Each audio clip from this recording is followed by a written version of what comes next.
Buenos días, estamos terminando de admitir a los participantes en sala de espera.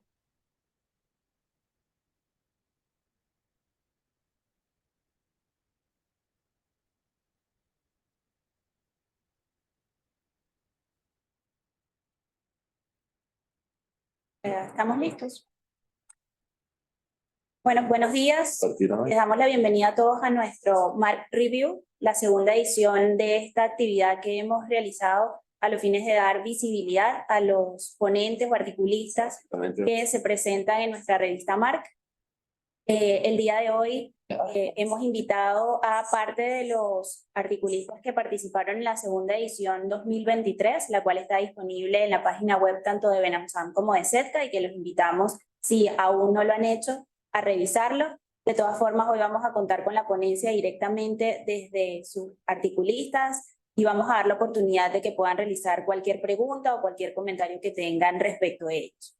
El día de hoy la moderación va a estar a cargo del doctor Ramón Escobar Alvarado. Él es presidente del Comité de Arbitraje de Benamsam y director general de la revista Mark. No me presenté, mi nombre es María Alejandra González, directora ejecutiva del SEDCA y también ejecutiva de la revista Mark. Nos está acompañando hoy de forma presencial y como parte de los articulistas del día de hoy, el doctor Andrés Jerónimo Hernández Esteves. Él nos va a hablar sobre los estándares mínimos y buenas prácticas de los acuerdos de financiamiento de terceros en el arbitraje. También nos acompaña Jesús Rojas Hernández, que nos va a comentar sobre la importancia de los centros de arbitraje en la incorporación de partes no signatarias a procedimientos arbitrales. El doctor Pedro Rengel, que va a hacer algunos comentarios sobre la figura de la corrección, aclaratoria, interpretación y complementación del laudo arbitral. Y finalmente contaremos con la participación del ingeniero Luis Daniel Bapertui, quien nos va a comentar acerca del reclamo de los costos indirectos. A los fines de mantener esta sesión para el futuro, les informamos que está siendo grabada y que estará disponible en el canal de YouTube tanto de Benamsam como de SEDCA. Asimismo, pues les indicamos que simplemente por temas logísticos esperamos que todas sus preguntas y comentarios se hagan a través del chat y posteriormente habrá una sesión de preguntas y respuestas dirigida por nuestro moderador. Dicho esto, siendo las 9:35, a los fines de comenzar lo antes posible, le doy la palabra al doctor Ramón Escobar Alvarado para que dé inicio a la sesión. Sí, buenos días a todos. Es un gran gusto participar con todos en esta nueva edición del Mark Review. Muchas gracias en primer lugar a Benamsam, todo el equipo del SEDCA, encabezado por su directora ejecutiva María Alejandra González. Muchas gracias a Estefanía Vázquez. Muchas gracias en especial a todos los participantes que se animaron a escribir y a desarrollar aportes teóricos al estudio del arbitraje y de las ciencias jurídicas. En un reciente artículo que fue publicado en nuestra revista Mark, el profesor Eugenio Hernández Bretón se refería a que a pesar de todas las adversidades, nuestro hemisferio y particularmente nuestro continente, América del Sur, Iberoamérica, era quizás una fuente muy importante del derecho privado, el derecho comparado y del derecho internacional privado, es decir, esas soluciones de derecho tanto nacional como anacional y transnacional que buscan resolver los conflictos entre particulares, entre comerciantes, cuando existen elementos de extranjería jurídicamente relevantes. Estos elementos de extranjería jurídicamente relevantes no solamente son elementos legales o propiamente jurídicos, sino económicos, y por económicos me refiero a cada vez que se incide en el comercio internacional. Cada vez que hay una incidencia en el comercio internacional, hay una relación internacional según lo que dicen nuestros tratados, según lo que dice nuestra doctrina y según lo que nuestros foros han desarrollado durante años. El doctor Hernández Bretón en su artículo decía, usaba la metáfora del dorado, decía que América Latina hoy era el dorado del derecho internacional privado. Nosotros tenemos la convicción que ese dorado de El Dorado no solamente se refiere al derecho internacional privado, sino también el arbitraje. Y un ejemplo de ello es el trabajo que los dos centros de arbitrajes venezolanos han venido desarrollando durante años. A pesar de todas las adversidades, laudos emitidos en Venezuela están siendo ejecutados en Estados Unidos, en Europa. Y varios de ellos son inclusive citados por jurisprudencia de tribunales de alzada en cada jurisdicción. Venezuela está exportando abogados y trabajos teóricos eh, de arbitraje y derecho privado a no solamente a nuestro continente, sino Europa.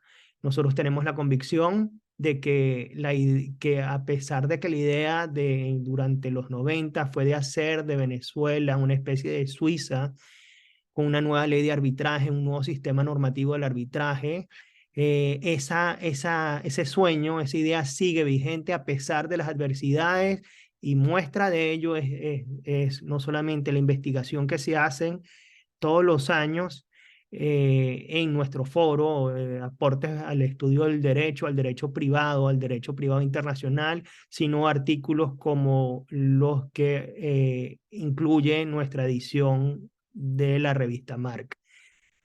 Quiero presentar al primero de nuestros participantes, el doctor y mi amigo Andrés Jerónimo Esteves. Andrés Jerónimo Hernández Esteves. Andrés Jerónimo Hernández Esteves es socio del escritorio Esteves Misles y Asociado desde el año 2016. Es abogado por la Universidad Católica Andrés Bello del año 2001. Tiene además una especialización de Derecho Internacional Económico y de la Integración en la Universidad Central de Venezuela. También tiene un magíster de Derecho de los Negocios Internacionales en la Universidad Complutense en Madrid, España. Es un abogado senior con muchísima experiencia en diferentes consultorías, en empresas transnacionales con negocios en Venezuela, y quizás las transnacionales más importantes en nuestro país, como por ejemplo lo son Unilever Andina y también Nestlé. Luego de su experiencia, de su trabajo, de su práctica en estas transnacionales como consultor jurídico, el doctor Hernández siguió estudiando del aspecto de derecho privado, y hoy lo pone en práctica en su escritorio. Y para nosotros es un gran gusto tenerlo en esta edición de la revista Marc. Andrés, un placer tenerte con nosotros. Bienvenido.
Disculpen, creo que hay un problema con el sonido.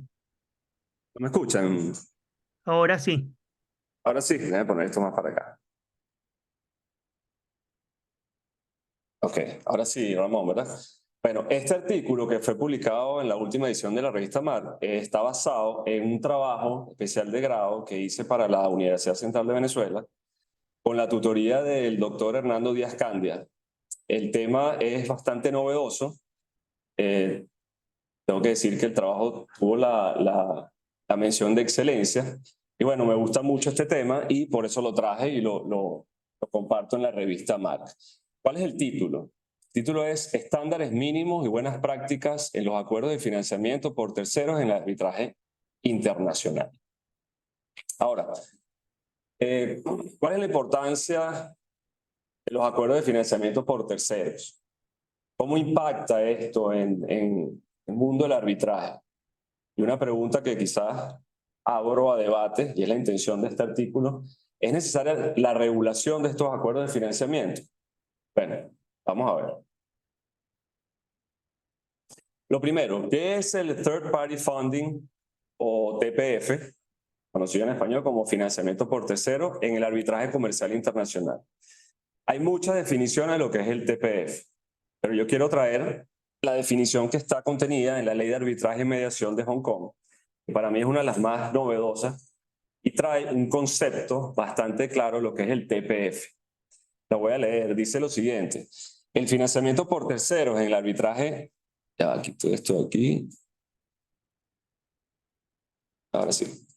El financiamiento por terceros en el arbitraje es la financiación del arbitraje A, bajo un acuerdo de financiamiento, B, a una parte financiada, C, por un tercero financiador y D, a cambio de que el tercero financiador reciba un beneficio financiero únicamente si el arbitraje es exitoso dentro del significado de esto en el acuerdo de financiamiento. Lo relevante de esto es que ya mediante una ley tenemos un concepto de lo que es el TPF. Y dentro de ese concepto hay una serie de elementos que cabe destacar la existencia de un acuerdo de financiamiento. Ahora, ¿por qué el auge del TPF en el arbitraje comercial internacional? Para todos es conocido que el arbitraje es costoso, ¿ok? Y el TPF pudiera considerarse una única opción para el reclamante para poder presentar su reclamo mediante un proceso de arbitraje. Y para el financiador es una forma de generar capital o una forma de inversión. El TPF también sirve como una herramienta de gestión de riesgos. Al incorporar un tercero que va a financiar los costos del arbitraje, pues pudiéramos decir que se divide el riesgo del litigio.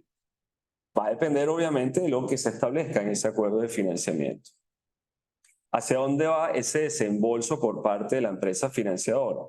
Bueno, puede ir hacia el pago de los gastos generados en el proceso de arbitraje, cubrir los honorarios de los árbitros o de los abogados, las tasas y quizás también para cubrir una futura condena en costos. Muy importante el TPF. El TPF, al ser una fuente de financiamiento para cubrir los gastos del arbitraje, impulsa la utilización del arbitraje internacional como un instrumento de resolución de controversias.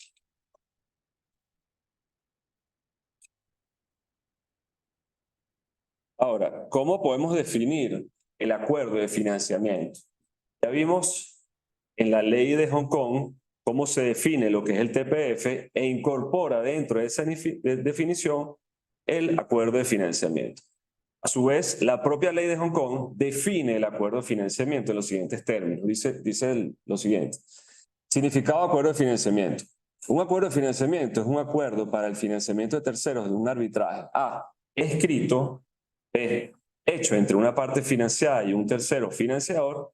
Y C, hecho en o después de la fecha de inicio. ¿Por qué traemos a colación este concepto? Bueno, ya con la ley de Hong Kong tenemos cómo se incorpora, se legaliza la figura del TPF y a su vez se comienzan a establecer cuáles son los elementos básicos que debe tener un acuerdo de financiamiento que lleve como consecuencia ese financiamiento de terceros.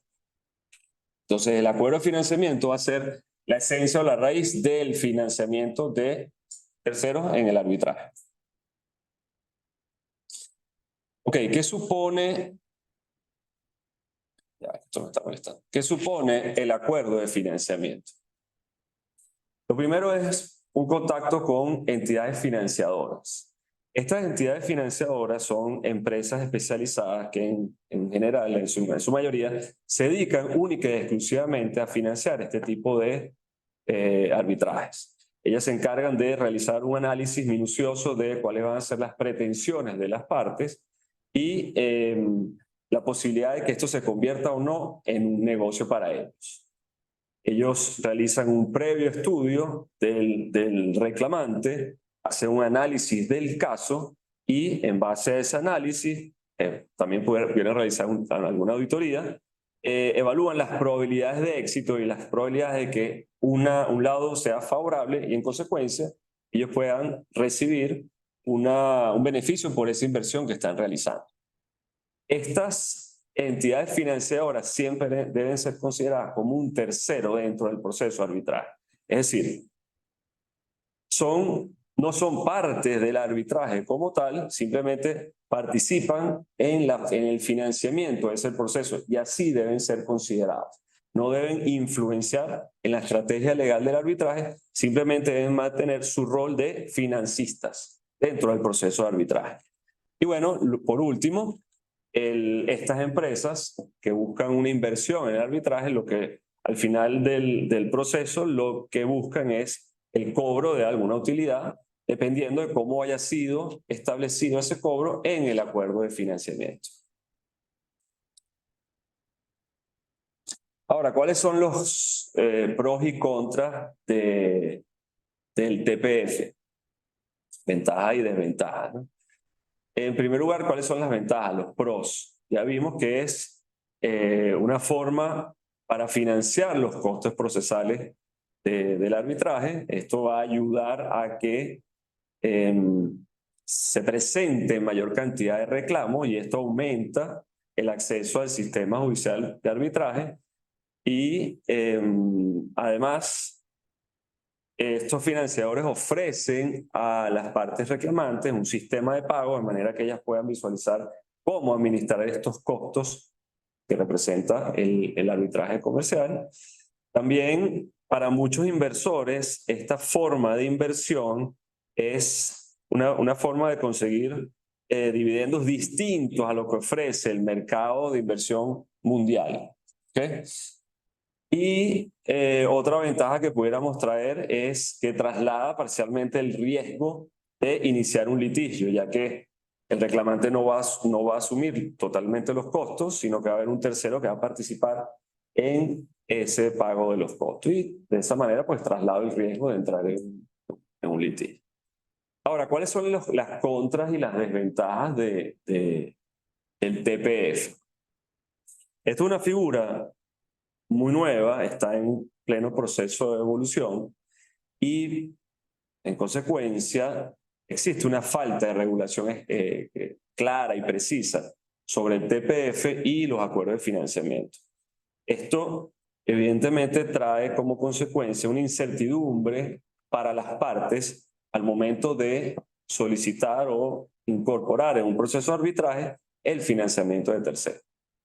Esto, además de la incertidumbre que esto conlleva por la falta de una regulación expresa y clara, vemos cómo en distintas jurisdicciones comienzan a surgir algunos códigos de conductas, algunos lineamientos y algunos estándares mínimos, pero totalmente dispersos y no cónsonos unos con otros. Entonces, esas son las desventajas del TPF y el acuerdo de financiamiento. Ahora, ¿hacia dónde cómo podemos reducir esa incertidumbre por la escasa regulación sobre el TPF? El siguiente paso lógico para la industria del arbitraje es desarrollar unos estándares mínimos, ¿okay? Sobre el cual deban basarse estos acuerdos de financiamiento. Ya existen algunas regulaciones, algunos códigos de conducta y buenas prácticas que pueden servir de base para impulsar la creación de estos estándares mínimos. También sería conveniente crear un marco armonizado que incluya las normas relacionadas o las normas procesales, transaccionales y de éticas para el financiamiento por terceros. Y cabría también una recomendación para regular la estructura, contenido y alcance del acuerdo de financiamiento, mediante unas normas básicas que sirvan de base y sean los lineamientos para generar la certidumbre que queremos a las partes que participan o que solicitan un financiamiento de terceros. Entonces, vamos hacia la creación de estándares mínimos que regulen la estructura, contenido y alcance de los acuerdos de financiamiento, en el entendido que estos acuerdos de financiamiento son la raíz o la base del financiamiento por terceros o TPF, como le venimos diciendo. ¿Cuáles serían esos elementos que deberían estar regulados, al menos con unos estándares mínimos? En primer lugar, el objeto del acuerdo. Aquí hay una discusión sobre cuál debe ser el objeto de un acuerdo de financiamiento de terceros. En mi opinión, el único objeto del acuerdo debe ser una transacción entre dos partes, una financiada y una financiadora, tomada a forma de inversión, donde la financiadora ofrece sus servicios y productos financieros. Esa debe ser la base del objeto del acuerdo de financiamiento. Deben incluirse unas cláusulas de terminación con el objeto de proteger el arbitraje, el proceso arbitral. ¿Qué pasa? Hay una parte que financia el proceso y hay una parte que recibe ese financiamiento para poder acudir al reclamo. Pudiera ocurrir que la parte que está financiando pues decide terminar el contrato y al no haber una terminación del contrato, una cláusula que exprese cómo debe ser esa terminación, el proceso arbitral se puede ver afectado por falta de recursos. Entonces, debe incluirse unas cláusulas de terminación claras que busquen proteger a ambas partes y al proceso arbitral como tal. También debemos regular la garantía y control sobre el proceso. Esto lo llevamos a cabo a través de la creación de instituciones y el aprendizaje por parte de los árbitros y el cuerpo legal o los asesores legales que participen dentro de estos arbitrajes que estén financiados por terceros. Otro elemento que debe ser regulado bajo unos estándares mínimos es el tema de la confidencialidad. Todos sabemos que sobre un arbitraje hay ciertas condiciones que revisten de confidencialidad, pero el tercero que financia, al no ser parte de este proceso arbitral, pues también la información que él reciba para hacer una evaluación del caso y hacer un análisis de la posible inversión que va a realizar, esa información debe también revestir el carácter confidencial, de manera de que no tenga influencia en el proceso arbitral, sino que se mantenga dentro de su rol, que es financiar el proceso. Debemos incluir cuáles son las obligaciones de las partes en ese acuerdo de financiamiento, principalmente obligaciones financieras y obligaciones éticas. Cuando me refiero a obligaciones financieras, debe quedar muy claro cómo va a ser el aporte que va a hacer el tercero financiador dentro del proceso arbitral y, por otro lado, cómo va a ser la retribución que va a recibir ese tercero que está financiando por parte del reclamante que solicita ese financiamiento. Eso puede ir desde un porcentaje del monto de la demanda, puede ser bonos, participación de las acciones de la empresa que está siendo financiada, entre otras. Y en relación a obligaciones éticas, cada una de las partes debe mantener un proceso ético más allá de los intereses propios. El abogado que representa a la parte sino financiada debe mantenerse independiente y debe asumir su rol de buscar solventar los intereses de su cliente y no responder a las pretensiones de este tercero que está financiando el arbitraje. Esto nos lleva también a otro elemento importante, que es el conflicto de intereses. Los proveedores de servicios, los abogados que traigan o presenten a estas entidades financiadoras del arbitraje deben mantenerse con una relación meramente profesional, es decir, no deben recibir ningún tipo de comisiones o ningún tipo de beneficio por haber presentado a estas entidades financiadoras.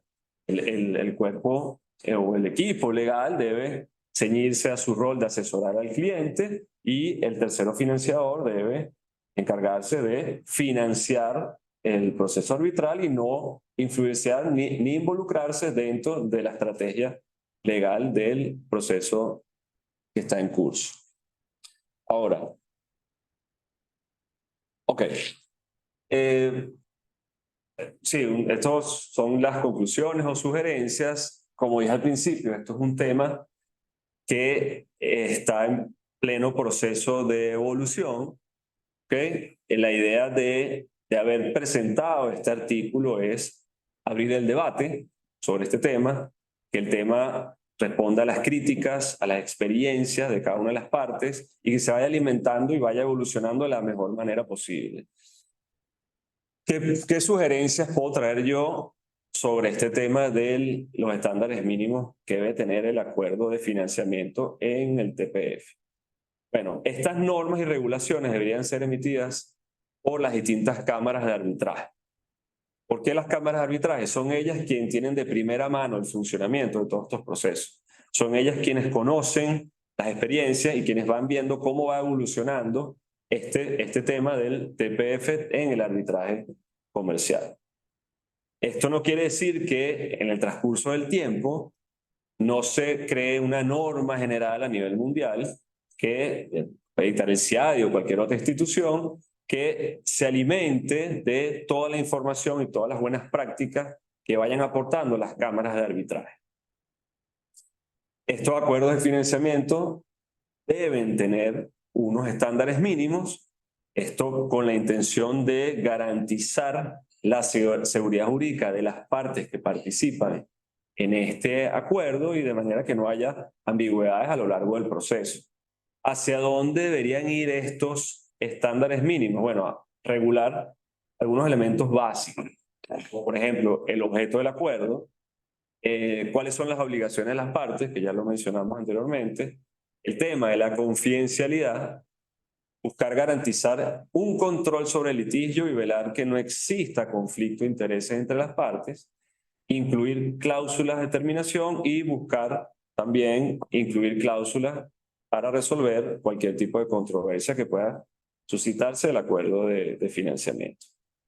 En mi opinión, si bien debe haber estos estándares mínimos y estos lineamientos base para la creación de estos acuerdos de financiamiento, los mismos no deberían ser vinculantes, de manera de darle cierta flexibilidad a las partes al momento de buscar o organizarse en este acuerdo de financiamiento, ya que cada una de las partes va a tener unas pretensiones distintas, no podemos ser tan rígidos con los estándares que debe tener el acuerdo.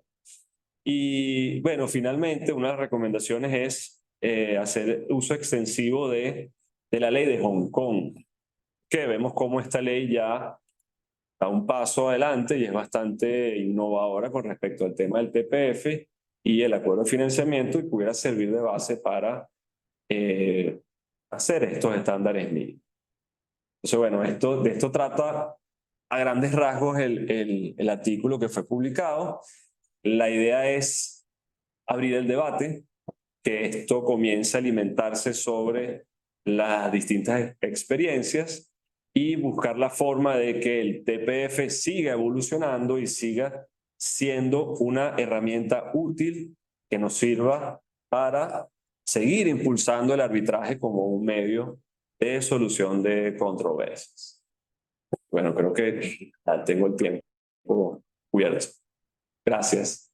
Sí, Andy, excelente. Es un tema que como comentas es de gran interés, un tema que además se ha venido tratando en la segunda, como también lo comentas, por organismos transnacionales, inclusive a nivel nacional, por los tratados, los tratados de promoción y protección de inversiones de segunda generación.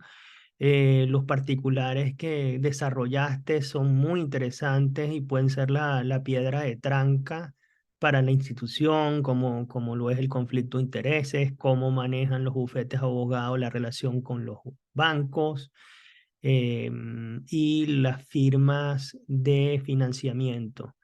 Un tema súper interesante y que, como bien señalaste, la idea es abrir el debate. Ahora nos toca ir a la segunda exposición de Jesús Augusto Rojas Hernández, a quien es un placer tener hoy aquí. Jesús es abogado egresado por la Universidad Católica Andrés Bello. Jesús trabaja en el Centro de Arbitraje de la Cámara de Caracas. Tiene también un diplomado en gobernabilidad, gerencia y gestión pública por esa misma universidad y es un excelente estudiante del programa de estudios avanzados en arbitraje de la Universidad Monte Ávila.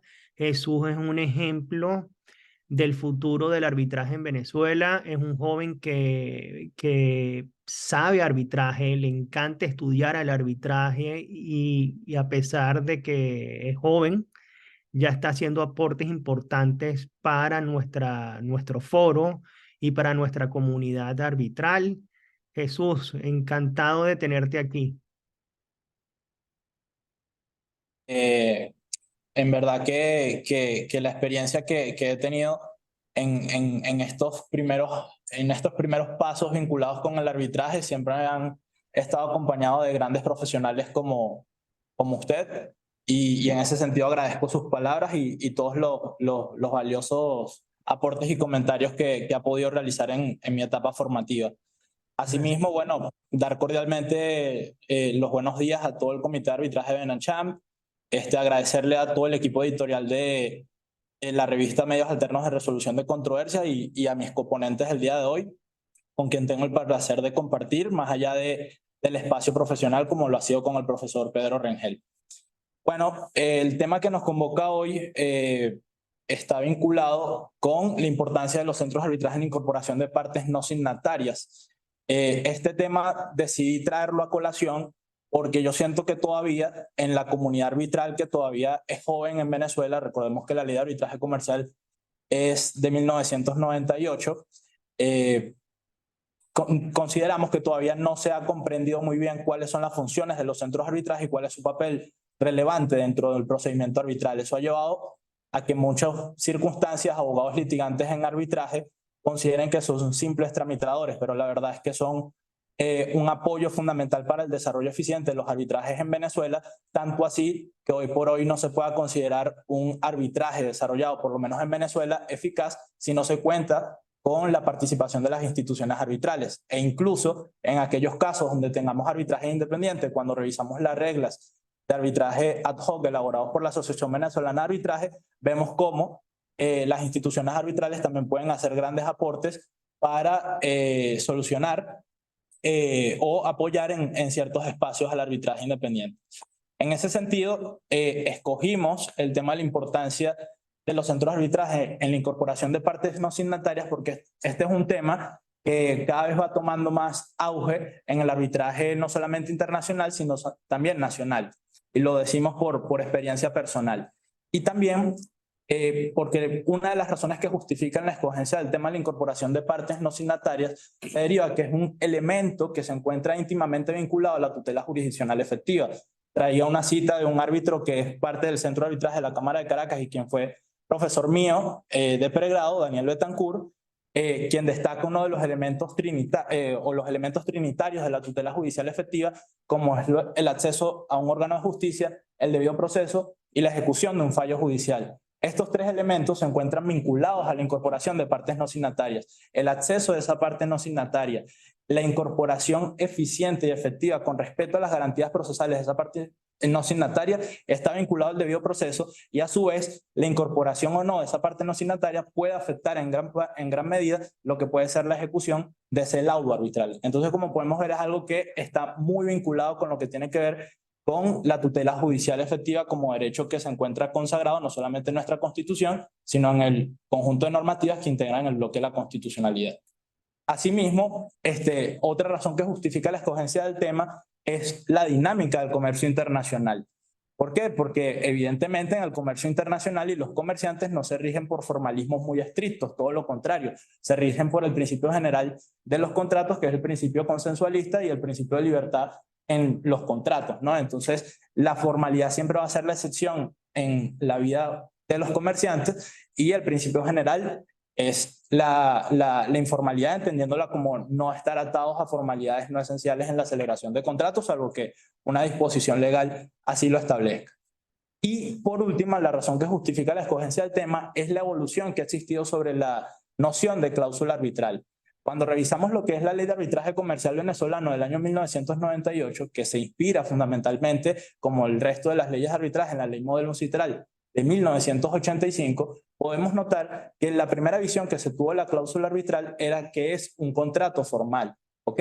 Eso llevó a que, por ejemplo, en obras colectivas en la cual pudo participar el CEDCA junto a la Cámara de Caracas y también con el Club Español del Arbitraje, existieran trabajos de investigación que establecieran que si no se cumplía la formalidad de que la cláusula arbitral se encontrara escrita, pues la cláusula arbitral no iba a poder considerarse como un pacto con valor obligatorio. Es decir, llegamos a ese punto de afirmaciones, pero por el otro lado, la Comisión de Naciones Unidas para el Desarrollo del Derecho Mercantil Internacional posteriormente elabora una revisión de la Ley Modelo de Arbitraje de UNCITRAL en el año 2006 y nos permite entender que la formalidad escrita no es una formalidad ad solemnitatem, es decir, no es necesario para el perfeccionamiento o conclusión de la cláusula arbitral, sino que tiene un valor es aprobación, es decir, para probar la existencia efectiva de un acuerdo arbitral. Eso evidentemente es algo muy importante que debe ser comprendido por la comunidad arbitral, porque eso permite, por ejemplo, lo que la doctrina española ha hablado de las cláusulas arbitrales semiescritas, en la cual la propuesta de una cláusula en una oferta de contratación y la ejecución posterior de esa ejecución, pero que no se haya dicho de la cláusula arbitral, se tenga por válida. Eso ocurrió, por ejemplo, en el caso Marriage versus la sociedad italiana Impianti, un caso conocido por el Tribunal de Justicia Europeo, en donde ocurrió justamente eso. Y eso pudiera presentar la siguiente duda. Ajá, ¿y dónde queda el principio de separabilidad del acuerdo arbitral? Porque si se aceptan los términos en la ejecución del contrato, eso no quiere decir que se acepte la cláusula arbitral, pero el principio de separabilidad. Pero ahí tenemos que ser muy cuidadosos y hacer una revisión muy efectiva del principio de separabilidad. ¿Por qué? Porque cuando nosotros vemos el principio de separabilidad en nuestra ley de arbitraje comercial y en las leyes de arbitraje más importantes a nivel mundial, nos podemos dar cuenta que el principio de separabilidad es un corolario que se configura para proteger el arbitraje, es decir, para proteger la cultura pro-arbitraje y no para perjudicarlo. En ese sentido, el principio de separabilidad debe ser aplicado para promover el arbitraje y no para buscar defensas que lo que busquen es dejar nugatorio las cláusulas arbitrales. En ese sentido, ya entrándonos en materia, debemos hablar un poco de cuáles son los requisitos de procedencia para incorporar una parte no signataria. Nuestra ley todavía no ha regulado esta materia, capaz de ley referenda, es decir, por una eventual reforma debería considerar los grandes aportes que ha habido en el derecho comparado. A modo de ejemplo, traemos a colación la ley de arbitraje peruana, que establece que el convenio arbitral podrá extenderse a aquellas partes no signatarias cuyo consentimiento se pueda derivar de su intervención en la formación, perfeccionamiento o ejecución de las cláusulas arbitrales, ¿no? Y a su vez, revisando centros de arbitraje internacionales de mayor relevancia y apogeo en la actualidad, como el Centro de Arbitraje de Singapur y el de Hong Kong, podemos ver que se acepta cuando prima facie esa parte no signataria pueda verse obligada por el acuerdo arbitral. Y eso, la verdad, aunque pueda ser bastante interesante porque se regula el tema de la incorporación de partes no signatarias, la verdad es que no termina de resolver las circunstancias porque es algo muy casuístico que debemos analizar en cada caso concreto a ver si efectivamente esa parte no signataria está o ver la vinculación que tiene con esa fase de celebración, conclusión, perfeccionamiento o ejecución del contrato. Es decir, siempre va a ser muy importante la labor que puedan hacer los árbitros y también las instituciones arbitrales, como lo vamos a poder ver más adelante. Ahora bien, ¿qué ocurre si no se dan los supuestos de procedencia para la incorporación de partes no signatarias? Aquí yo coloco el tema del oro amonedado porque recuerdo que a finales del año pasado, con todo el tema de que ha estado vinculado con el litigio de arbitraje ante la Corte Internacional de Justicia entre el Estado de Guyana y Venezuela por el territorio Esequibo, una de las defensas preliminares del Estado venezolano fue el principio del oro amonedado, y este es básicamente un principio acogido por la jurisprudencia de la Corte Internacional de Justicia, según el cual esta Corte, que basa su jurisdicción también en consentimiento, no puede desplegar plenamente sus facultades sobre un proceso donde el interés de un Estado que no haya prestado su consentimiento sea el objeto principal de ese litigio. Y eso es por un tema de limitación subjetiva del alcance de ese proceso arbitral. Y eso lo que nos lleva a decir, por el principio de relatividad de la cosa juzgada, que una parte que no haya participado, valga la redundancia, en el procedimiento arbitral no puede verse afectada por una decisión en la cual ella no pudo incidir a lo largo del proceso, ¿no? Entonces es muy importante tener en cuenta los elementos que permitan o no la incorporación de esa parte no signataria, porque de lo contrario pudiéramos hablar incluso de la aplicación del oro amonedado, como ha sido en arbitrajes entre estados, en el arbitraje comercial. Y eso, a fin de cuentas, redundaría en una ineficacia del arbitraje. Es decir, si la parte no, mejor dicho, ya no sería considerada parte, si el sujeto no signatario no puede ser incorporado al procedimiento arbitral y el debate, el objeto del litigio justamente es el interés de ese sujeto no signatario, pues ese arbitraje se quedó sin objeto y no pudiera continuar, porque no va a poder desplegar eficacia en la ejecución ese laudo arbitral. Ahora bien, se plantea la pregunta, ¿quién debe resolver una solicitud de incorporación de una parte no signataria? Nosotros consideramos muy importante de los aprendizajes que hemos podido obtener en el programa de estudios avanzados con el profesor Ramón Escobar Alvarado, que es muy fundamental para contestar esta pregunta, un análisis adecuado de la ley de la sede del arbitraje y también de la Convención de Nueva York, que se encarga de dar las normas relativas al reconocimiento y ejecución de sentencias arbitrales o laudos arbitrales. Por ejemplo, cuando hacemos esa revisión, vemos que la ley de la sede del arbitraje determina como causales de nulidad los problemas que puedan existir de que una parte no haya formado o no haya participado en el proceso de designación, objeción, nombramiento y constitución de los tribunales arbitrales. Y podemos ver que esa misma causal de nulidad que es aplicable en la sede también aplica en normativas sobre sede, reconocimiento y ejecución, como la Convención de Nueva York, en donde también se señala que los problemas de la constitución del tribunal arbitral pueden derivar en que no sea reconocido el laudo arbitral a nivel internacional. Ese análisis es necesario, no podemos limitarnos solamente a la sede del arbitraje, sino que también por el tema del arbitraje deslocalizado y por lo que la doctrina del profesor Ramón Escobar León ha señalado los laudos zombies, de nada vale que nosotros analicemos nada más las causales de nulidad de la sede cuando ese laudo, aunque sea anulado en la sede, puede ser ejecutado en cualquier otro foro. Y eso ya ha ocurrido anteriormente en arbitrajes internacionales, como el caso Dutco, que se conoció en la Corte de Arbitraje de la Cámara de Comercio Internacional, donde justamente por un trato desigual en la designación de los tribunales arbitrales, pues básicamente ese laudo arbitral que fue dictado fue anulado posteriormente. Entonces es fundamental el principio según el cual las partes deben formar parte en plano de igualdad en el proceso de designación y constitución del tribunal arbitral. Y esto no lo digo yo, también lo ha dicho el profesor Pedro Rengel, quien me seguirá en ponencia en un trabajo reciente que ha publicado en la revista Preámbulo, en su primera edición, en la Universidad Monte Ávila, ¿no? Y eso ha llevado a que reglas de arbitraje como de la Corte de Arbitraje de la Cámara de Comercio Internacional y del Centro Internacional de Arbitraje de Madrid señalan el siguiente principio general, que puede tener sus excepciones, pero que no son el objeto de análisis de la presente ponencia y del presente trabajo de investigación, según el cual el principio general es que las solicitudes de incorporación de una parte no signataria deben ser presentadas a las instituciones arbitrales y que éstas deben determinar prima facie si la parte no signataria o el sujeto no signatario se encuentra efectivamente obligado o no, en principio, por esa cláusula arbitral. Y solo por vía de excepción se acepta la posibilidad de que se presente la solicitud al tribunal arbitral una vez este se encuentre constituido, pero cuando esa parte no signataria acepte la constitución del tribunal arbitral, justamente para evitar los problemas en sede de nulidad y también de reconocimiento y ejecución de los laudos arbitrales. Ahora bien, esta aceptación, esta presentación ante los centros de arbitraje implica una usurpación de la función jurisdiccional por parte de estas.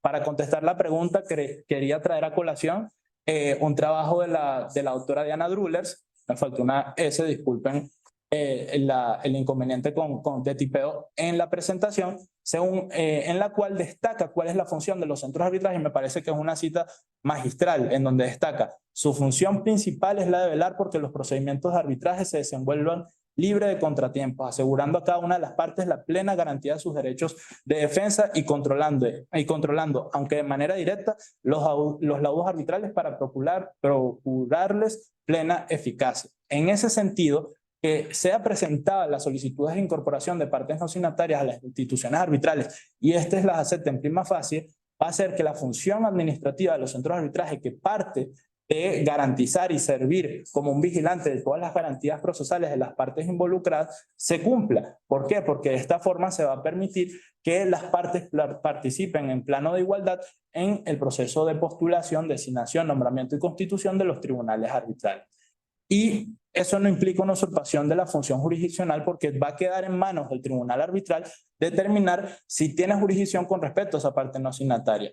Tal cual pudiéramos hacer una analogía con la aceptación de la solicitud de arbitraje. La aceptación de la solicitud de arbitraje por parte de las instituciones arbitrales es una aceptación prima facie, preliminar, que no tiene ningún efecto jurisdiccional, pero que sin duda reviste de importancia para el ejercicio de la función de los tribunales arbitrales, porque pueden llegar con cláusulas arbitrales o con solicitudes de arbitraje que sean plenamente depuradas, pero esto por parte de los centros de arbitraje no implica el ejercicio de una función jurisdiccional, sino el ejercicio de una función administrativa, y siempre va a quedar en manos de los tribunales arbitrales el ejercicio de determinar si tiene jurisdicción con respecto a esa parte no signataria por el principio competence.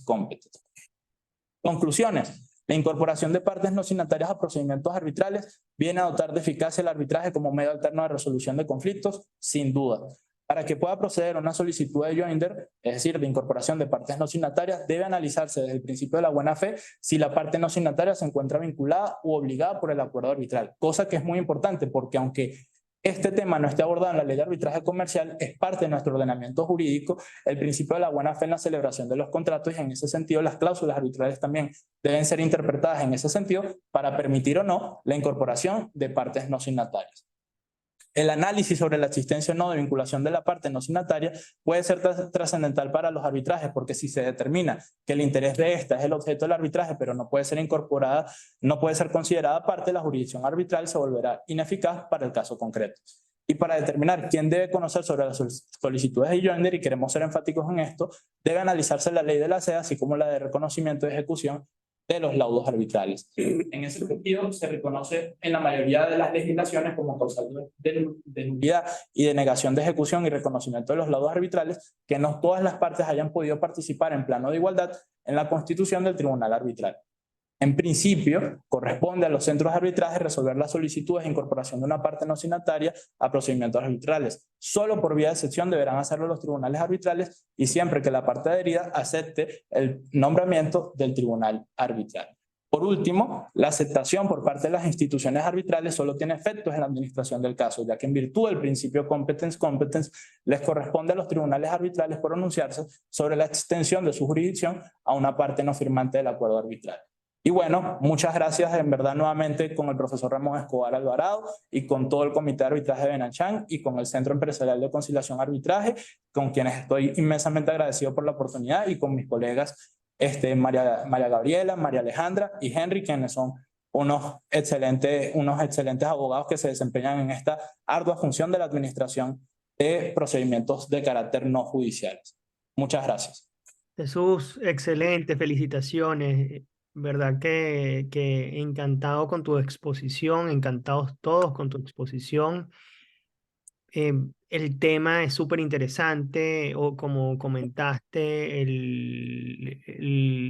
quizás la piedra de tranque en nuestro sistema, por lo menos en los casos internos, es la formalidad escrita que requiere nuestra ley. Excelente que lo hayas tratado. Y de hecho, eso se junta con nuestra conversación de esta semana en el comité de arbitraje, que vino una ponente, una abogada brasilera que también ejerce en París y tiene un PhD en Cambridge, Inglaterra, y ella estaba comentando cómo en los casos de seguros lo que termina pasando es que la institución que tú comentas se le aplica a los contratos de seguros. ¿Cómo se le aplica? Por ejemplo, yo te vendo mi carro y nosotros pactamos un acuerdo de arbitraje en ese contrato de compra-venta. Luego alguien cumple el contrato. Bueno, en ese contrato obviamente hay, una de las partes contrata por otro lado un seguro y el seguro puede demandar el arbitraje o debe demandar el arbitraje, o la única manera de accionar contra la parte que incumple el contrato subyacente es a través del arbitraje pactado. Es decir, el seguro se subroga también en el contrato de arbitraje. Algo bien interesante que no lo habíamos visto. Y también los parámetros de análisis. El parámetro de análisis que ellos analizan es, por ejemplo, el nivel de paridad entre las partes, que es decir, no hay una diferencia en esto cuando estamos hablando de contratos de adhesión, hay una diferencia gigante que en contratos de cuando hay un consumidor, que en contratos cuando las partes tienen cierta paridad comercial, que a todos nos pareció bien interesante. De hecho, un comentario brillante de nuestro próximo participante en el día de hoy, el doctor Pedro Rangel, se refirió al asunto. Pedro, como siempre, es un gran gusto tenerlo aquí entre nosotros. Pedro es abogado en la Universidad Católica Andrés Bello. También tiene un magíster en jurisprudencia comparada de la Universidad de Nueva York, en NYU. También ha realizado cursos de análisis financiero y gerencia para abogados en el Instituto de Estudios Superiores de Administración, el IESA, y también tiene una especialización de Derecho Tributario en la Facultad de Derecho en la Universidad Central de Venezuela. Es miembro del Comité de Finanza y Mercado Capital, miembro del comité de arbitraje y expresidente de este comité, del comité de arbitraje. Además es profesor del PREA y también es un abogado catedrático que continuamente escribe y desarrolla muchos de los temas más particulares de nuestro sistema de arbitraje. Pedro, como siempre, un gran gusto, un honor tenerte entre nosotros. Sí, gracias, Ramón. Bueno, buenos días a todos. Le doy un saludo a todos los que nos ven, nos escuchan. En primer lugar, quería felicitar a la revista Marc, que ya pasamos de la docena de revistas, ¿no, María Alejandra? Sí, sí, muchas más. Entonces, es interesante esa perseverancia, esa constancia, que es difícil para todos los que estamos involucrados en temas de publicar y de conseguir gente que escriba, etcétera, y tener un volumen aceptable. Bueno, la labor del CERCA ha sido particularmente buena, y quiero pues referirme a eso en primer lugar, ¿no? Ya tener más de una docena de revistas habla sobre la perseverancia, la constancia, y también eso motiva a la gente, porque la gente ve que que la revista Marc periódicamente sale, y entonces la gente se motiva, y los jóvenes, la evidencia es que los jóvenes abogados que interesados en la materia arbitral pues se motivan a escribir, tienen allí ese foro para poder escribir y someter sus trabajos. Y el Marc tiene la revista Marc tiene la particularidad de que son artículos cortos de 2 o 3 páginas, pero basta ver el índice y basta ver los diversos artículos que hay mucho valor agregado en muchísimos artículos que resuelven y que sirven para resolver casos concretos y aspectos concretos del arbitraje. Así que los invito a que siempre consulten cuando tengan los asuntos entre manos, consulten la revista Marc, porque hay material importante que no aparece normalmente en otras publicaciones o en libros más enjundiosos. Así que siempre es bueno acudir para ver qué se ha dicho en la revista Marc en aspectos muy concretos, como lo mencionaba Ramón. Bueno, sin más, mi trabajo se refiere al tema de las correcciones y ampliaciones, interpretaciones del laudo. Para este tema es importante tener claro algunos aspectos, ¿no? Que es lo que quiero inicialmente hablar. Una vez que el laudo se dicta, el tribunal arbitral cesa en sus funciones. ¿En qué sentido? En el sentido de que después de dictar su laudo, ya el tribunal arbitral no puede cambiar lo decidido. Eso es muy importante, porque a lo mejor pueden mantenerse, pueden haber funciones adicionales después del laudo, como por ejemplo revisar la solicitud de corrección o ampliación, etcétera, pero eso no significa que no ha cesado en sus funciones. Claro que cesó. ¿En qué términos? En términos de que él no puede modificar lo que ya está decidido en el laudo. Eso es lo que se conoce como la doctrina del functus officio, según la cual el tribunal pierde su capacidad de actuar después de dictar su laudo, en el sentido de que ya no puede cambiar lo decidido. Esto en el arbitraje es esencial. ¿Por qué? Porque la naturaleza del laudo arbitral como decisión final es muy importante para las partes. Decisión final de los puntos litigiosos cuya resolución constituye el mandato conferido por las partes a los árbitros y frente al cual no cabe apelación alguna para su modificación ante una instancia superior. Ahora, frente a este carácter final del laudo, el derecho arbitral también reconoce como una realidad innegable que los laudos, como creación humana, son falibles. Pueden contener errores materiales, omisiones, ambigüedades o planteamientos poco claros que justifican su corrección, su aclaratoria, su complementación o incluso su interpretación. La mayoría de las legislaciones y reglamentos arbitrales del mundo contemplan esta posibilidad de solicitar aclaratorias, correcciones o complementaciones e interpretaciones del laudo arbitral. Y como dice nuestro tocayo, profesor Pedro Sagui, en su obra Arbitraje Institucional en Venezuela, se trata de un principio generalmente aceptado en el derecho arbitral. O sea, fíjense la entidad que la doctrina le viene dando a esta figura, ¿no? Igualmente, pues la ley modelo, en la cual se inspiran la mayoría de las legislaciones arbitrales, contempla en su artículo 33 este principio, esta figura. Lo pueden solicitar las partes o incluso el tribunal de oficio, la corrección en el laudo de errores de cálculo, de copia tipográfico o similares o de similar naturaleza, así como una interpretación sobre un punto o parte concreta del laudo, e igualmente solicitar un laudo adicional respecto de reclamaciones formuladas pero omitidas en el laudo.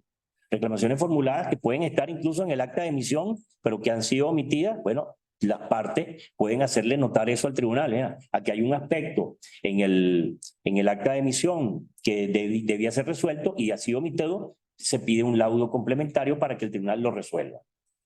Bueno, igualmente el reglamento de arbitraje de la CCI, que es el más seleccionado en el arbitraje internacional, pues también contempla esa posibilidad de corrección de errores de cálculo tipográficos o de naturaleza similar, la interpretación del laudo y el laudo adicional sobre reclamos de las partes omitidos en el laudo.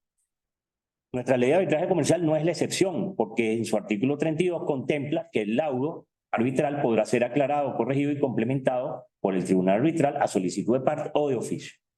Igualmente, en nuestros reglamentos de arbitraje, tanto el de la Cámara de Caracas como el del CECA también contemplan esta figura. El de la Cámara de Caracas contempla la posibilidad en su artículo 75 de aclaratoria, corrección o complementación del laudo. El artículo 43 del reglamento del CECA, pues igualmente permite que la parte solicite, se corrija en el laudo cualquier error de cálculo, de copia o tipográfico, incluso una interpretación sobre un punto, una parte concreta del laudo que luzca oscura o que merezca ser aclarada, y también pedir al tribunal arbitral un laudo adicional respecto a pedimentos que hayan sido formulados y que se hayan omitido en el laudo. Entonces, en este panorama, a mí me pareció interesante. Bueno, lo que pasa es que la aclaratoria o corrección tiene su similitud, eso también lo dejo ver en el trabajo. Tiene puede decirse que tiene un paralelismo con de objeto y contenido con la aclaratoria de la sentencia judicial regulada en el 252 del CPC. Con lo cual, el ejercicio del derecho a solicitarlas no tiene los efectos de un recurso de revisión o apelación. Es decir, no involucran un cambio del dispositivo del fallo judicial y tampoco el laudo arbitral. Es decir, que en ese sentido hay un paralelismo que... Y no es una figura extraña que nadie conoce. Bueno, ¿cómo es eso de que vamos a aclarar el laudo? Bueno, es lo mismo que en la sentencia también es objeto de esta misma aclaración. Ahora, dicho esto, al igual que en materia de juicio ordinario y de las aclaratorias, pues también puede incurrirse en, digamos, en un uso abusivo de la figura. Es decir, muchas veces se solicitan aclaratorias cuando no es pertinente. Los litigantes saben perfectamente que esta es una figura que es usada a veces para a lo mejor retrasar, ganar tiempo, etcétera, o incluso hasta para fines más inconcesables todavía. Pero bueno, en general, muchas veces la aclaratoria no tiene mucho fundamento, ¿no? Y entonces, pues, eso ocurre en el juicio ordinario, pero también en el arbitraje eso ocurre. Nos lo hace ver Gary Born. Yo diría que el tratadista más importante de arbitraje internacional es Gary Born. Él dice que en la abrumadora mayoría de los casos, los errores denunciados suelen ser irrelevantes respecto a las decisiones del tribunal arbitral, por lo que las solicitudes de enmienda frecuentemente aparecen como un esfuerzo costoso y sin sentido. Yo quería, digamos, Gary Born, en el texto en inglés, él habla, y yo lo cito en el trabajo, Gary Born habla de un costly and pointless display of sour grapes. Es decir, él es bastante ácido en la crítica de cómo esta figura pues, es usada a veces de una manera disfuncional, ¿no? Ahora, ¿qué es lo que pasa? Lo que sí tenemos que tener claro es que la figura tiene una caracterización que está bastante clara, pues no constituye una revisión del fondo de lo decidido, sino solamente de corrección, de aclaratoria o de complementación de algo no decidido, y eso deja claro que pues, no cabe una revisión de lo ya decidido, porque es que ese laudo no es modificable. El laudo no es modificable. El laudo es recurrible en nulidad, pero no es apelable. Y el recurso de nulidad lo que conlleva es a una eventual anulación de ese laudo, que es como que si no se hubiera dictado, pero ni siquiera implica que es que el árbitro tiene que volver a dictar otro laudo o que va a un reenvío al tribunal arbitral. Simplemente el laudo se anula porque ha violado o está incurso en las causales de nulidad de la ley. Ahora,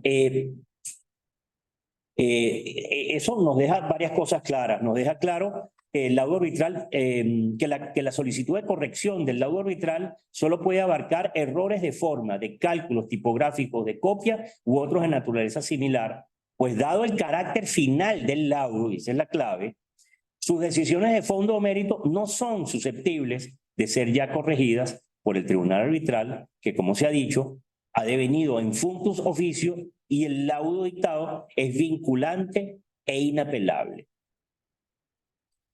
Bueno, obviamente puede ocurrir que la parte no satisfecha con el laudo se sienta tentada a usar esta figura para pretender o intentar que el tribunal arbitral revise el mérito o fondo de su decisión, cuando la idea de esta figura es totalmente otra cosa.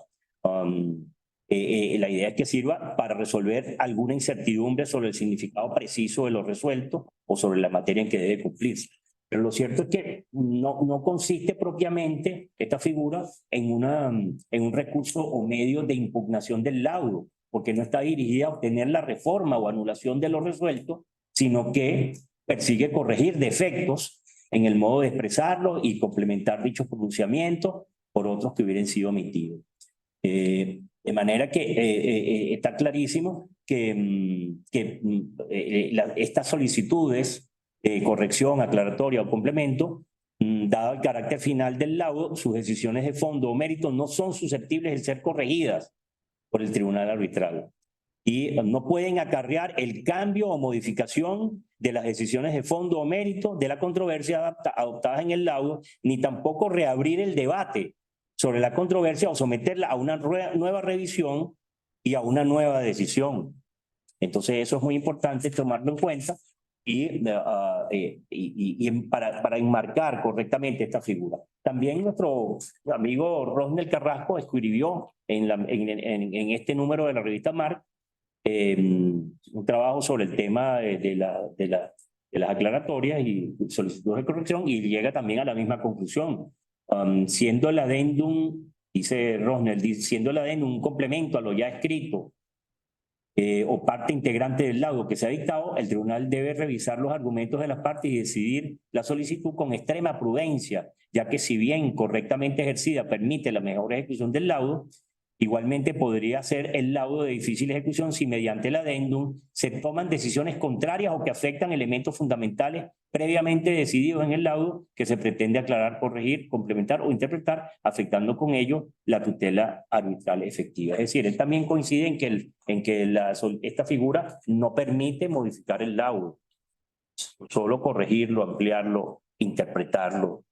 De manera que eso yo creo que es algo, digamos, pacíficamente aceptado en la doctrina, que es una figura que tiene unos límites y tiene un alcance que está bastante claro.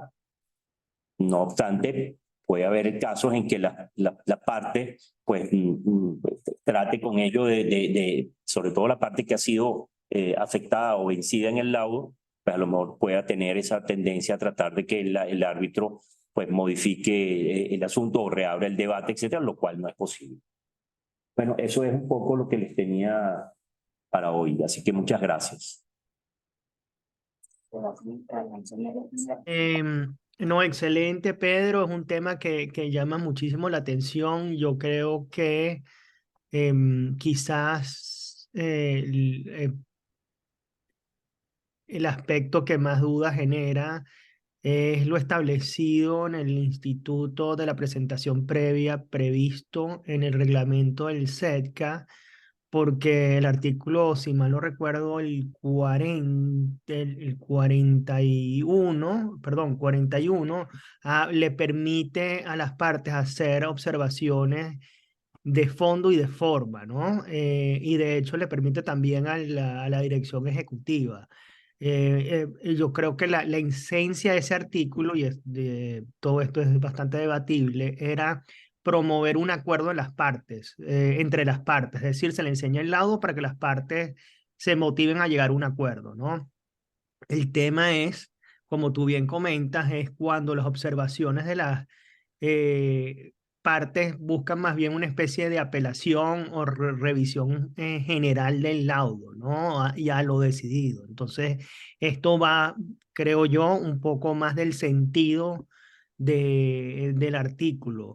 Y me parece que es bastante interesante, y la gran pregunta es, a pesar de que el artículo expresamente dice que las partes pueden hacerle observaciones de forma y de fondo, esto implica una revisión de nuevo, una especie de apelación o reconsideración de lo ya decidido. Esa es la gran pregunta que plantea el artículo 41. Yo creo que, al igual que tú, la esencia y el sentido, el objetivo no es ese. No sé, pero de todas maneras es debatible, ¿no? Pero excelente como siempre, Pedro. Nuestro siguiente expositor es el ingeniero Luis Daniel Bopertui.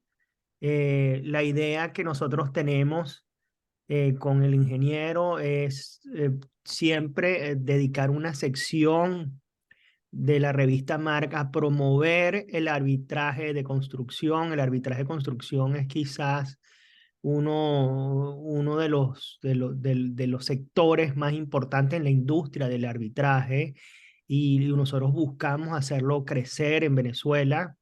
Es fundamental no solamente para la industria del arbitraje, sino para la economía del país y el crecimiento de la industria de Venezuela, ¿no? El ingeniero es ingeniero civil egresado de la Universidad Metropolitana con una maestría de ingeniería gerencial de la misma universidad. Es graduado con honores, es especialista en planificación y control de obras, profesor agregado de la Universidad Metropolitana, miembro de la Sociedad Venezolana de Ingeniería de Tasación, experto en resolución de conflictos en obras de construcción y director y socio fundador Ingeniería Blanco. Ingeniero, como siempre, un placer tenerlo entre nosotros. Gracias, Ramón. Gracias a todos por permitirme estar aquí una vez más con nuestra acostumbrada columna de arbitraje de construcción. En este caso, tengo preparada una pequeña presentación muy breve para hablar sobre lo contemplado en el artículo que salió publicado en la revista. Se voy a compartir la pantalla. Uy.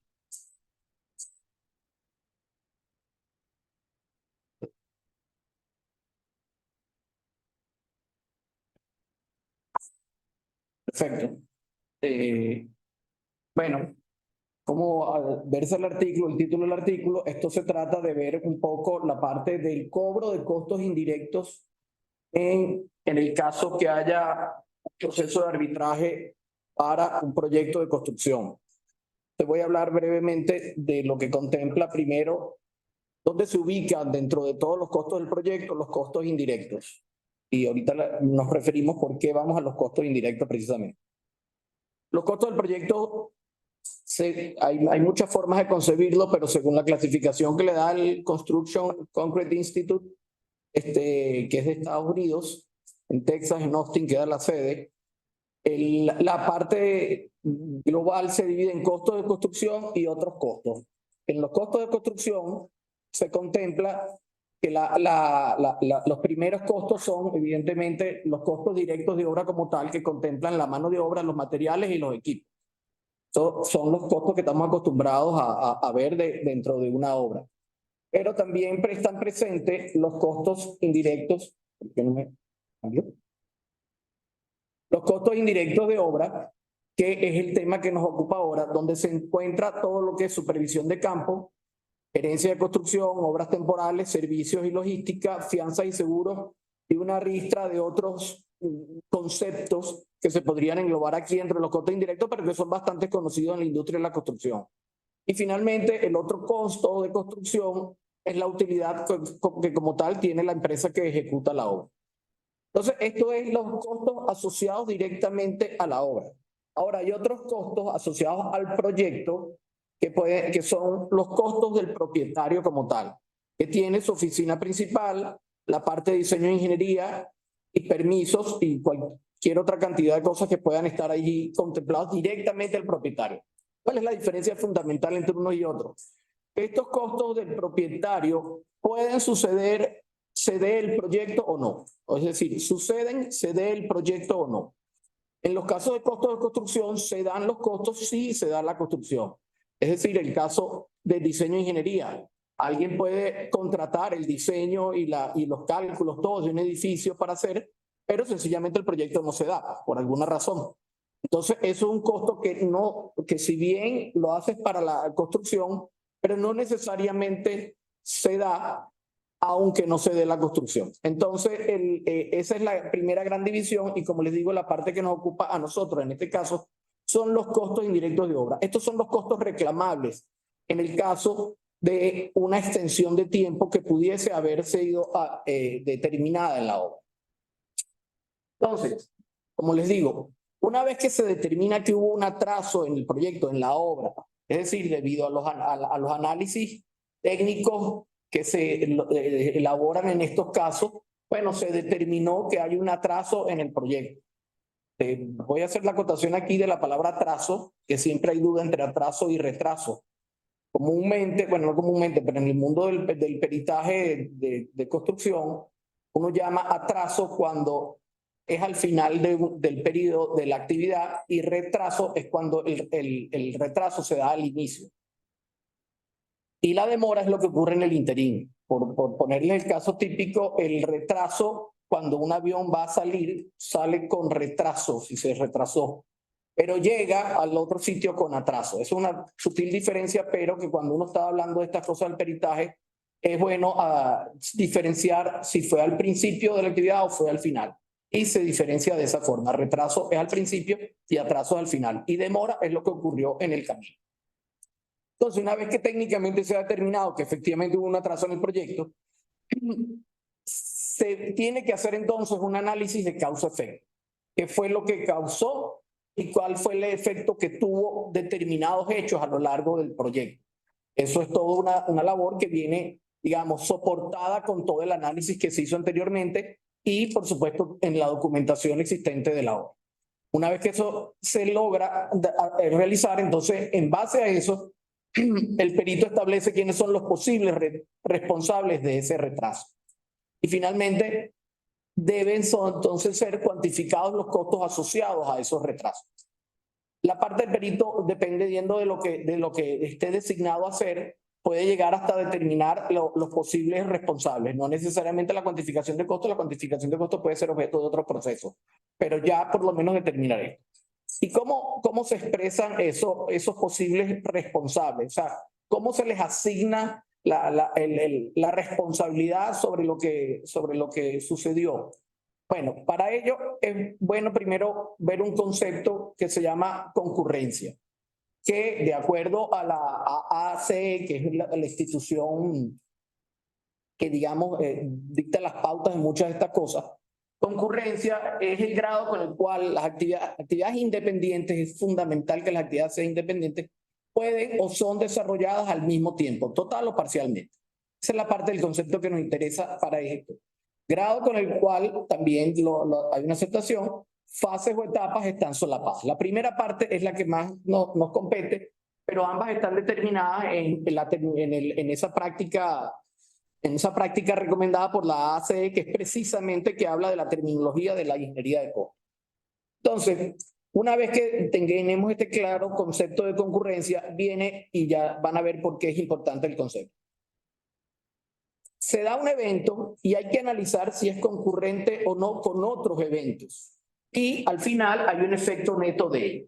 Entonces, si el atraso que se da es por algún efecto, por algún evento causado por el dueño, hay que ver entonces si es concurrente, si es concurrente con algo. Si no hay ninguna concurrencia, es decir, solo lo que está pasando es culpa del dueño, entonces el efecto que trae eso al final es que es compensable para el contratista. Es decir, el contratista puede solicitar un pago por ese atraso. Ese atraso, ese pago, la expresión más directa, más simple de ello, es precisamente cobrar los costos indirectos. Si yo tenía pensado hacer la obra en 15 meses y ahora por algo que sucedió externo a mí como contratista, la tengo que hacer en 16 meses, bueno, hay una cantidad de costos indirectos, hay un personal que está en obra, hay unos alquileres de oficina, unos alquileres de equipo, una cantidad de cosas que yo tengo que mantener un mes allí más, y eso es lo que yo trato entonces como contratista de que se me compense en este caso, cuando el evento es exclusivamente atraso por parte del dueño. Ahora, si bien en una construcción hay muchos factores, hay muchos eventos que se dan de manera simultánea, entonces el atraso del dueño puede ser concurrente con un atraso del contratista. Cuando los dos eventos son concurrentes, es decir, suceden simultáneamente, hay tanto culpa del dueño como algo de culpa del contratista, entonces puede ser excusable, es decir, me pueden dar la prórroga, pero no necesariamente es compensable, porque hay responsabilidades compartidas. Entonces, el contratista tiene culpa de lo que ha sucedido. Muchas veces es difícil determinar en qué grado es la culpa de uno. Sencillamente, en ese periodo sucedió algo que es responsabilidad de los dos, entonces me pueden dar la prórroga, es decir, es excusable y me pueden dar, pero no es compensable.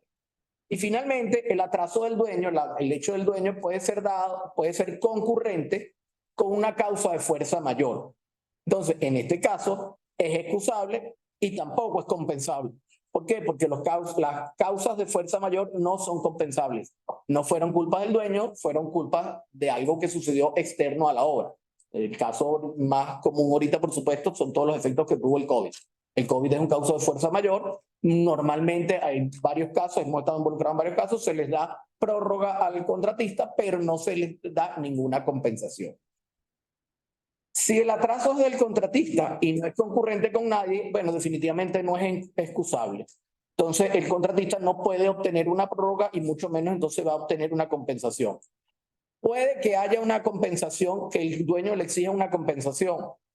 Como en este caso, por ejemplo, cuando tienen contratado una inspección. El dueño de la obra contrató al contratista, pero también contrató a una inspección.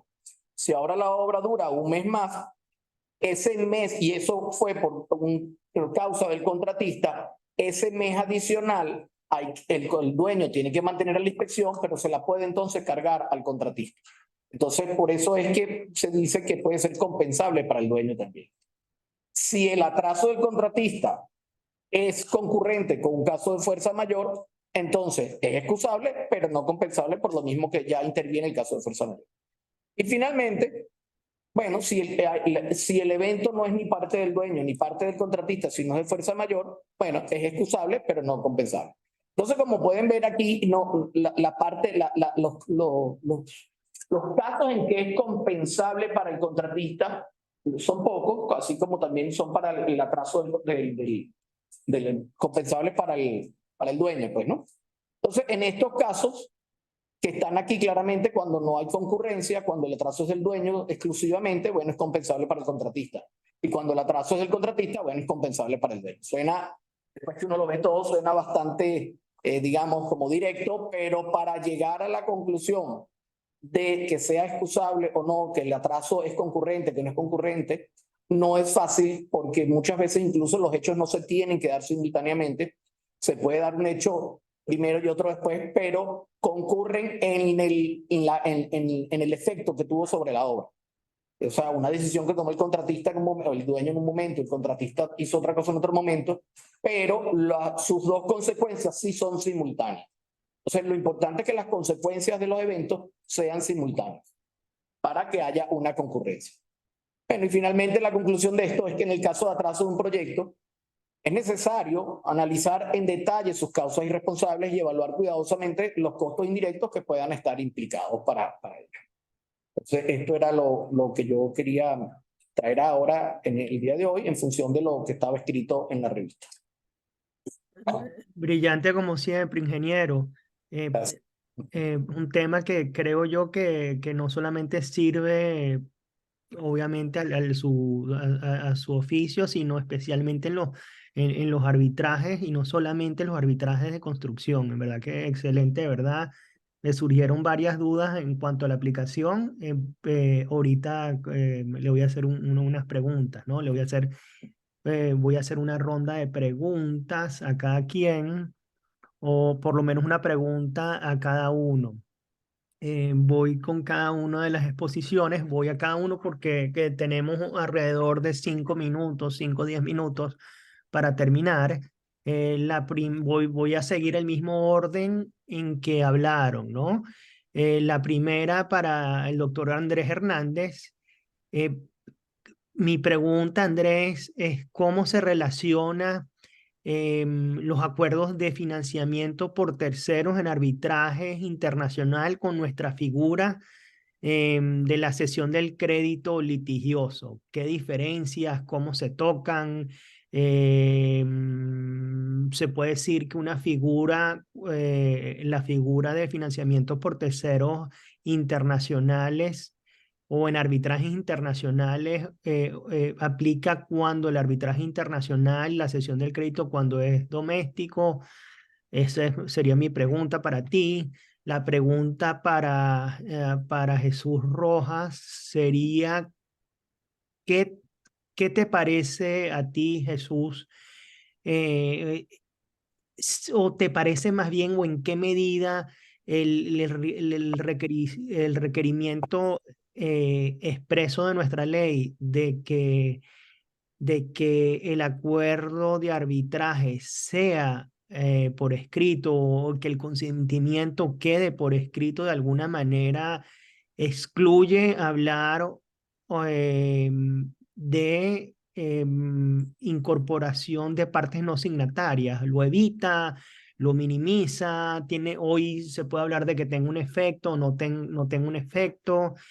Al doctor Rengel tengo un comentario o una pregunta. Bueno, aparte de lo que conversamos al final de la exposición, cómo juega sus comentarios o cuál sería la reflexión de sus comentarios a la luz de la presentación previa del laudo. Y también me queda la duda, yo tengo el mismo temor de que la experiencia es que generalmente se suele apelar a la aclaratoria, a la interpretación, quizás para ganar tiempo. Pero ¿qué pasa si no? ¿Qué pasa si en realidad hay algo está oscuro o realmente falta ampliar algo en el laudo? ¿Cuál es la medida para determinarlo, no? El árbitro puede sencillamente decir no lo voy a ampliar. ¿Cuál es la medida? ¿Cómo verificar que el árbitro está llamado a hacerlo o no está llamado a hacerlo? Esa es mi pregunta.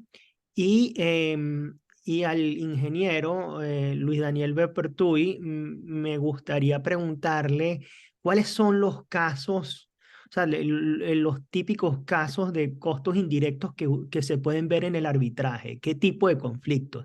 Y en el caso ya no un arbitraje, sino una mediación, ¿cuál sería la recomendación que usted le daría al tribunal arbitral para tratar el tema? Entonces, si quieren, respondemos siguiendo el esquema. El doctor Hernández. Sí, Ramón, buena pregunta. Fíjate, yo respondería esa pregunta yéndome a parte de la presentación donde analizamos cuál debe ser el objeto del acuerdo de financiamiento. Evidentemente, hay una discusión sobre la naturaleza de ese acuerdo. ¿Ok? En base a esa discusión que está en plena evolución, pues tendríamos una respuesta. La respuesta preliminar que yo di aquí es que este acuerdo de financiamiento debe ceñirse simplemente una transacción entre dos partes, donde hay una parte que es financiadora y una parte que recibe el financiamiento, y el objeto es la prestación de un servicio financiero, donde se lleva a cabo el aporte de un monto, una cantidad, una inversión, con la búsqueda de una retribución por parte de esa inversión.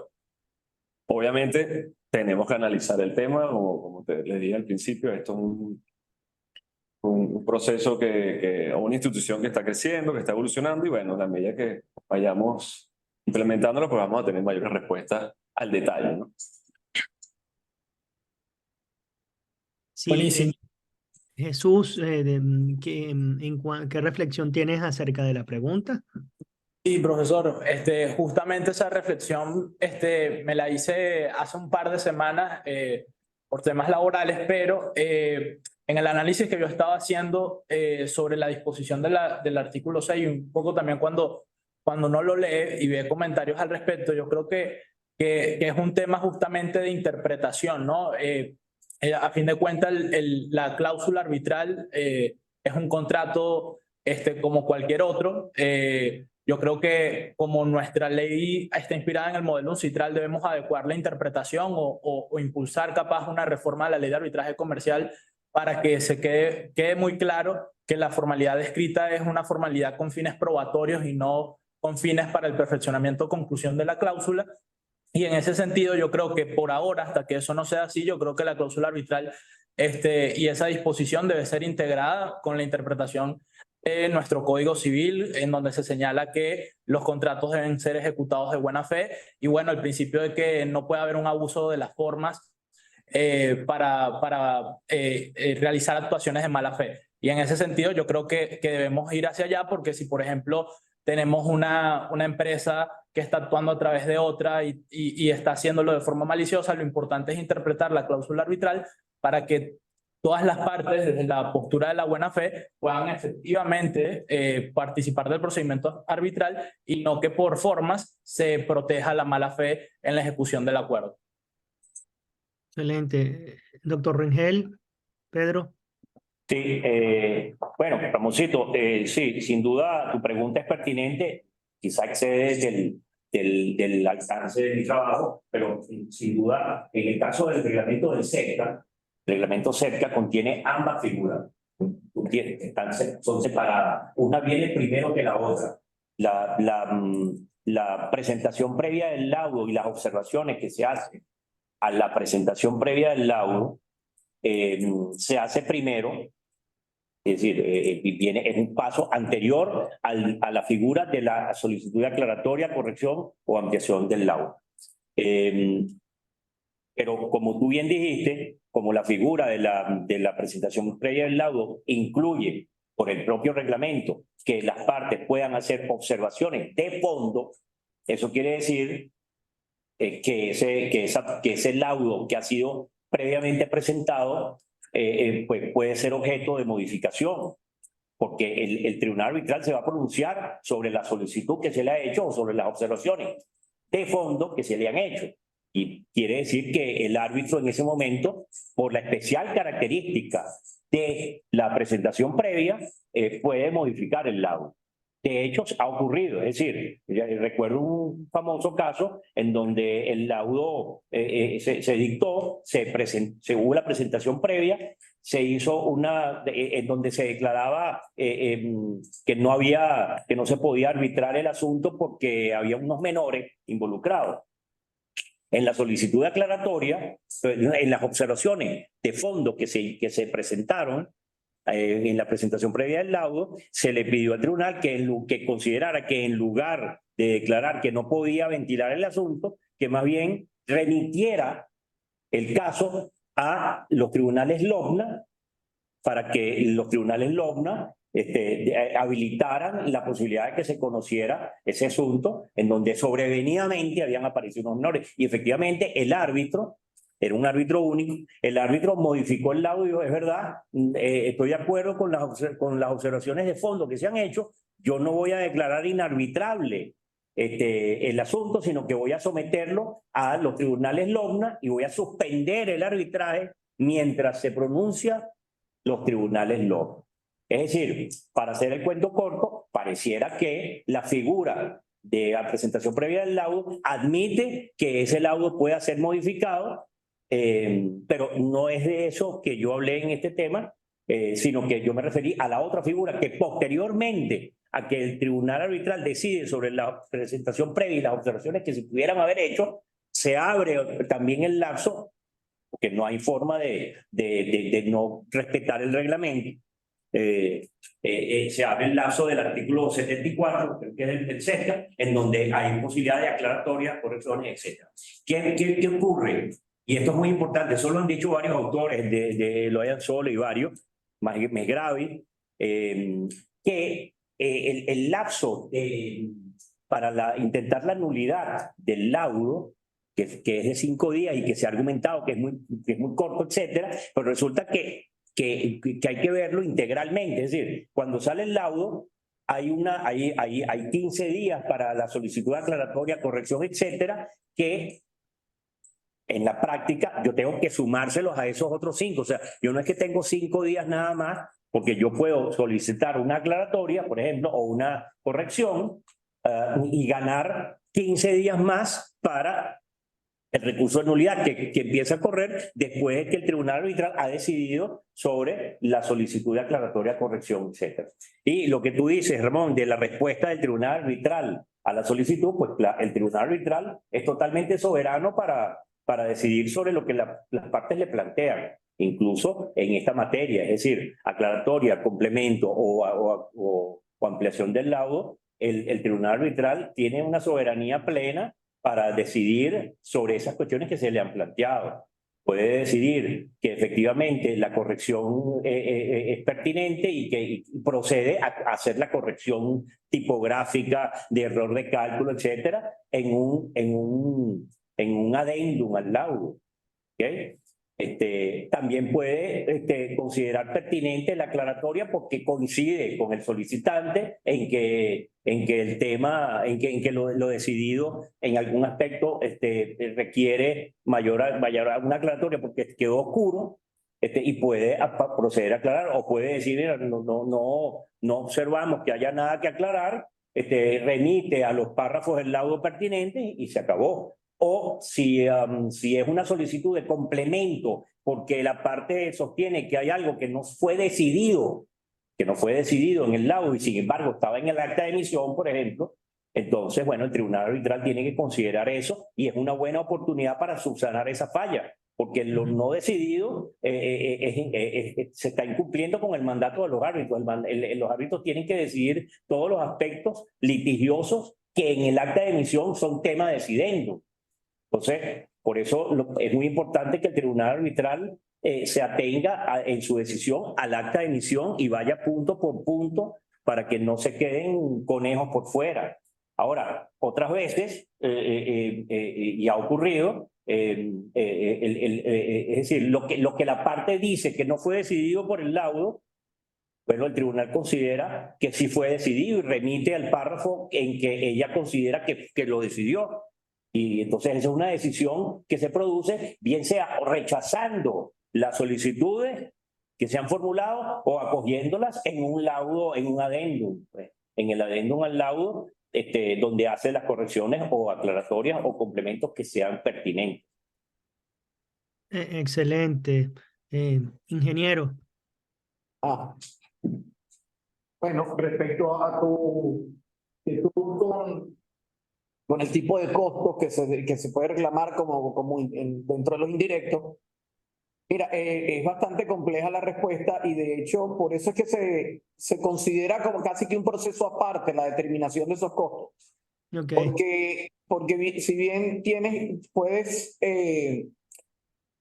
hablar de por ejemplo, para hablar de los equipos que están en la obra, pues entonces yo voy a tener un mes más de esos equipos, pero es que a lo mejor no todos los equipos están trabajando en las actividades que fueron afectadas por el hecho que hubo.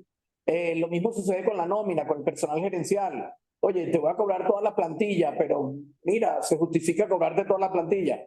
Incluso los contadores entran en esos casos y hay un trabajo de contabilidad, hay un peritaje contable para poder ayudar a establecer esos costos que no es directo, porque realmente tiene su complejidad. Y la otra parte de tu pregunta con respecto al caso que hay una conciliación, una mediación, básicamente es igual. O sea, lo que pasa es que el proceso no debería complicarse, entonces requerir otro peritaje, sino bueno, tratar como parte de la misma mediación, tratar de llegar a un acuerdo razonable de lo que pueden ser esos costos, que nunca creo que vayan a ser todos los costos indirectos, pero bueno, siempre habrá algo razonable que se pueda dilucidar en ese caso. No, excelente. Muchas gracias a todos los ponentes, muchas gracias por su contribución, por su aporte al estudio del arbitraje, a las ciencias jurídicas, a todos por el interés. Gracias a Estefanía, a María Alejandra, al equipo del SETCA y el equipo de Benancham. Un placer a todos y nos vemos en la próxima edición de la revista Marc. Muchas gracias y buenos días. Gracias a todos por habernos acompañado, gracias a nuestros ponentes de hoy. Los invitamos a que lean también la revista en diciembre. Tenemos la última que va a salir, la tercera edición 2023 en diciembre.